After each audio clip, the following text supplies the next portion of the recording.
स्वागत करते तुमचं माझ्या यूट्यूब चॅनलमध्ये। अगदी 2 आठवड्यांपूर्वी जन्माला आलेली वसू आता इतकी खेळकर आणि मस्तीखोर झाली आहे की बघून तुम्हाला सुद्धा हसू येईल। चला तर मग बघूया वसूच्या वाडीचा खास प्रवास। आजचा आमचा व्लॉग आहे खूप खास। आमच्या घरातील सगळ्यांच्या जीवाचा तुकडा आमची काबरी गाय आणि तिचं छोटंसं वासरू वसू। अगदी काही दिवसांपूर्वीच म्हणजे आज 15 दिवस झाले आमच्या काबरीने प्रसव केला।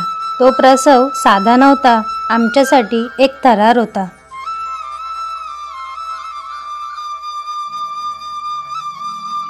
त्या दिवशी सकाळीच काबरी थोडी बेचैन होती, खायचं बंद आणि मागे वळून पाहत होती। आम्हाला कळलं आता वेळ आली आहे। थोड्या वेळाने प्रसव वेदना सुरू झाल्या, पण काहीतरी बरोबर नाही असं वाटत होतं। वासरू उलटं असल्यामुळे काबरीलाही खूप त्रास झाला, पण देवाची कृपा। काबरीने त्या दिवशी थोडा संघर्ष करून ते वासरू जगवलं, पण तो क्षण आजही डोळ्यासमोरून जात नाही।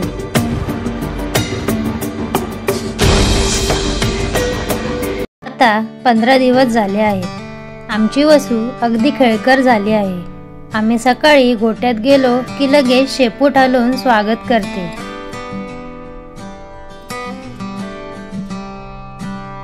वसू आता थोडं थोडं खायला शिकते। कधी अंगणात खेळते, कधी गोठ्यात झोपते। असं बघता बघता किती पटकन दिवस जातात।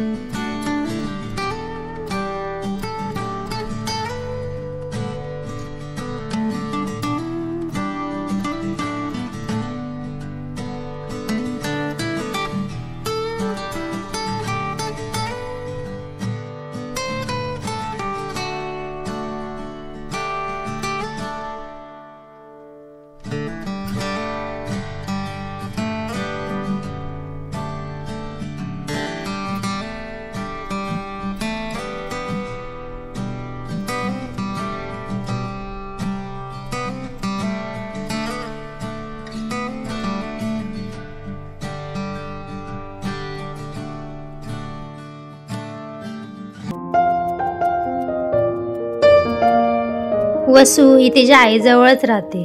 कधी कधी इकडे तिकडे उड्या सुद्धा मारते।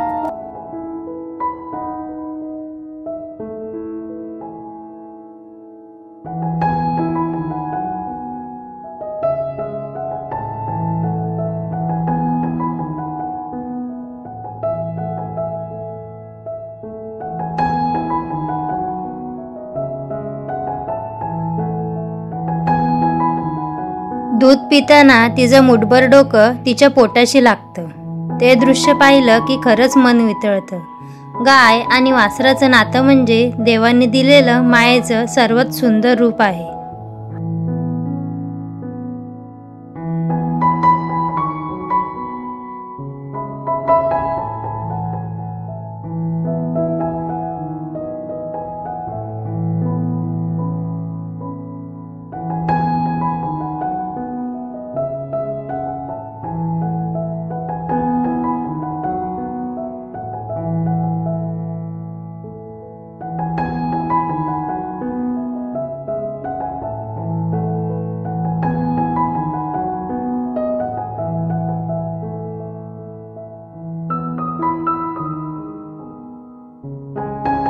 गावातल्या अशा छोट्या छोट्या गोष्टींचंच वेगळं सौंदर्य असतं। शेती, जनावर आणि माणसांमधलं प्रेम हेच खरं आयुष्य आहे। काबरी आमच्या घरात गेली कित्येक वर्ष आहे। तिने याआधी एक वासरू दिलं आहे, पण यावेळेचं प्रसूतीचा अनुभव हे खूप वेगळं होतं। जणू तिने मृत्यूला हरवलं आणि जीवनाचं वरदान मिळवलं।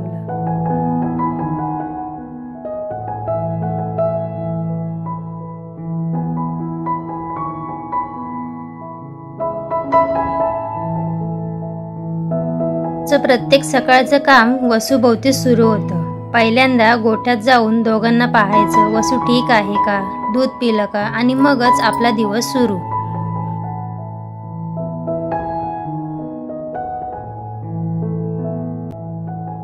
मित्रांनो, ही होती आमच्या काबरी आणि वसूची कहाणी। जीवनात कित्येक कठीण प्रसंग आले, पण प्रेम, काळजी आणि संयम असेल तर सगळं काही शक्य होतं.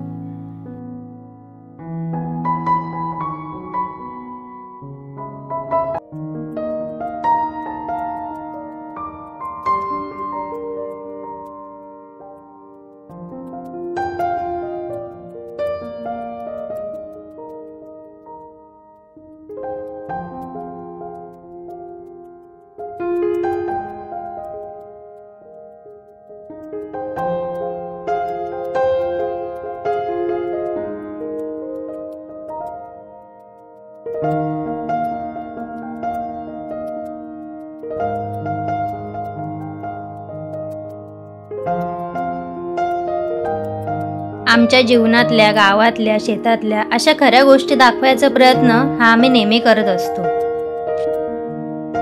तर तुम्हाला हा व्लॉग आवडला असेल तर नक्की लाईक करा, शेअर करा, सबस्क्राईब करा आणि कमेंटमध्ये नक्की सांगा की तुम्हाला आपली वसू कशी वाटली.